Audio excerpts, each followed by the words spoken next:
Hampstead in London, and then we went to the Edinburgh Festival, where my dressing room was the ladies' toilet, where everybody coming out of shows would come into, and there was Betty, and one day she looked at me in the mirror, truly, she did, and she looked at me and she said, "That," I won't use the naughty word that she said in the mirror, she said, "That is it.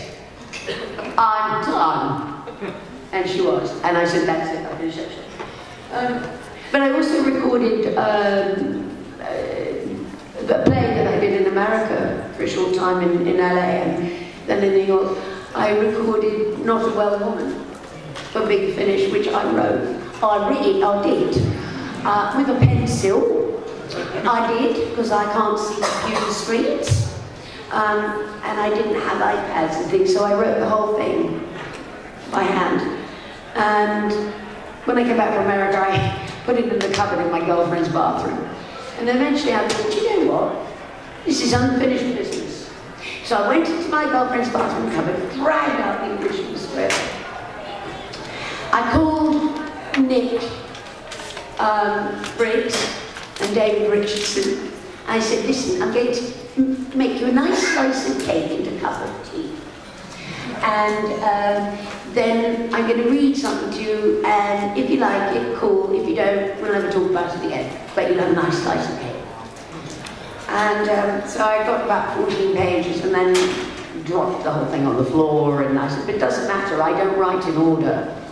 You know, as long as it doesn't matter what page you go to. I don't even number them. As long as you get to the last bit, that's it. Because I don't think in order." And it's called Not a Well Woman, and I do 26 voices in it. And I'm very proud of it. And all of those voices are done at that moment. So it's like when I do me and Jezebel on stage, it's like when I do Iris and Joe together, I don't do them separately. I interrupt myself in different voices. It's a little scary, but it's so, and in this I play 26 people, including African men, Australian men, pilots, newborn babies crying, teenagers screaming. I do gangster rapper song, which I wrote myself. Riding with my homies in my boom yard car. Right. Headed for a pumpkin and a crooked at the back of, oh, no one would do that. Anyway, it's very sad when you see your old mother, isn't it, with the children in there doing gangster rapper. I was making a lampshade for my daughter when I wrote it. I joy. You know, well, that's kind of what life is. You know, you're a mom, you're making a lampshade, but you're also writing a really filthy rap song. Life has to go that way. But I am very proud of it. And it's a lot to do with vision and sight, because, anyway, if you're partially sighted, it means you see things differently from everybody else. Shall I tell you a quick story? Quick story, we'd love to hear it. Are you sure? Yes, absolutely. I mean, if you've got something more important, I won't tell you a silly story. You can tell me a silly story, and then we've got something we want to show you on the stage. Do you want a silly story, or should I make it make sense? Well, just to let you know, I have so many stories. John was hysterical, you know, in terms of what I see and what's really there. You know, I mean, I truly have tried to drag these two children out of the school playground once, and they've been really, I said, "Come on, a little taxiway, will you come on?" And then I heard this voice saying, "Excuse me," and I turned away. He said, "Those are my children." So things, but I just tell you this because I was working with an actor called Martin Shaw. And anyway, we would go to an opening night dinner, and off we trotted to this opening night. I love that one as well. Oh, hello. And we were going to this dinner, and I've got what they call a collector's mouth. Right? I will explain that to you because it's not something you want to go away and think about on your own, is it?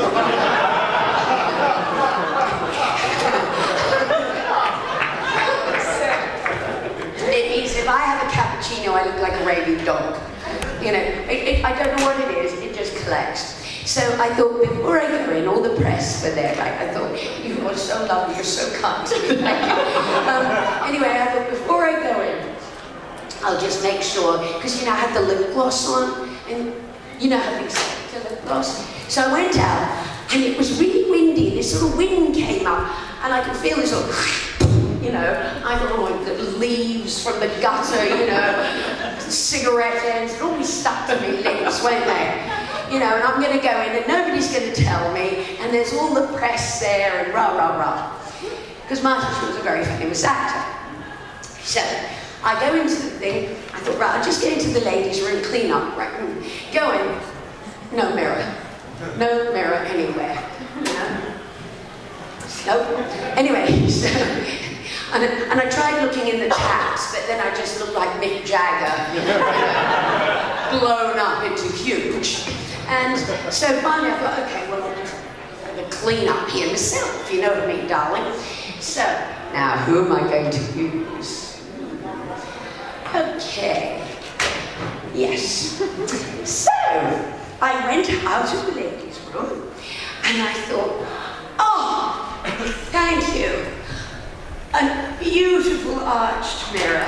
That's just what I need, right? So I went up and I'm going, that's funny, I'm not doing what I'm doing. I'll go a little closer. I'm nose to nose with a woman who was trying to eat an avocado. It wasn't a mirror, it was an archway, and those were tables along. Now, in that situation, there's not a lot you can say except that I'm terribly sorry, I thought you were me. But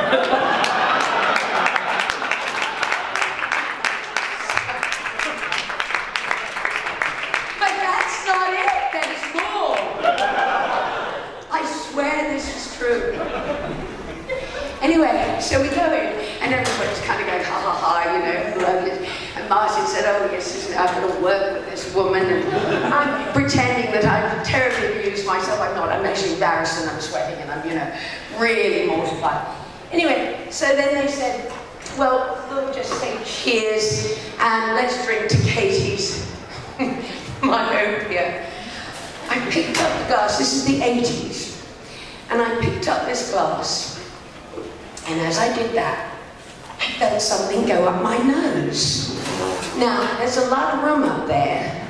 And I say, literally, I swear this is true, in front of everybody. And as I pulled the glass away, whatever had gone up my nose was still there. It was a prawn cocktail. And they put a prawn on the side of the glass. I thought it was a wine glass. And so, because the prawns have got the shelly bits, it got stuck to the hairs up my nose. And I had, well, I just thought I'd share that story.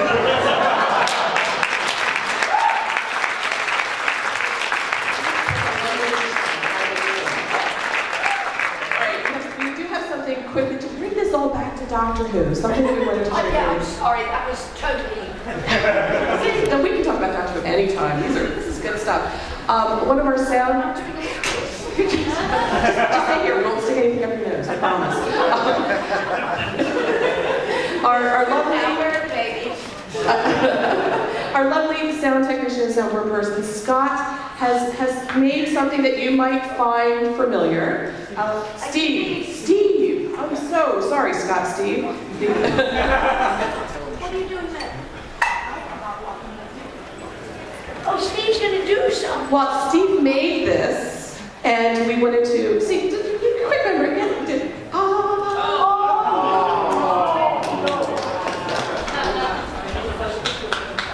You made this? It's better than what we had.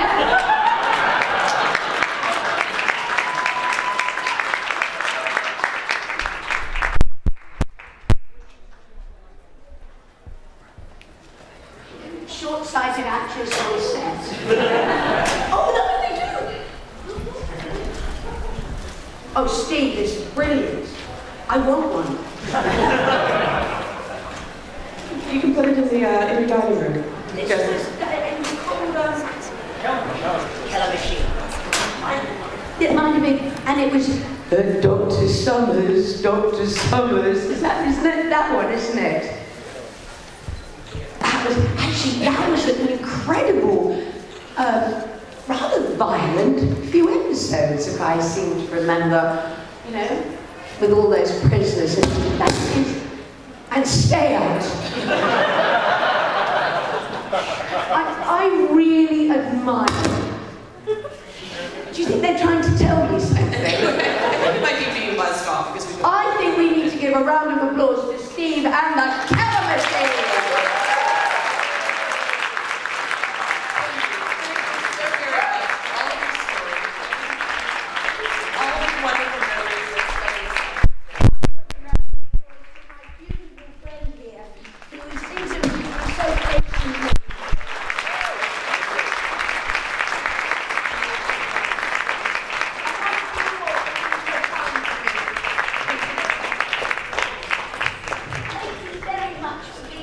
Nice to me and patient with me. And I hope you've had a good time, and thank you.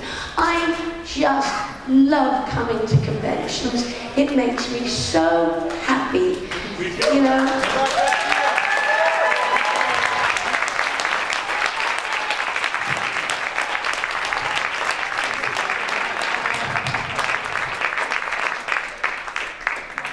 They're sending me back to the home now.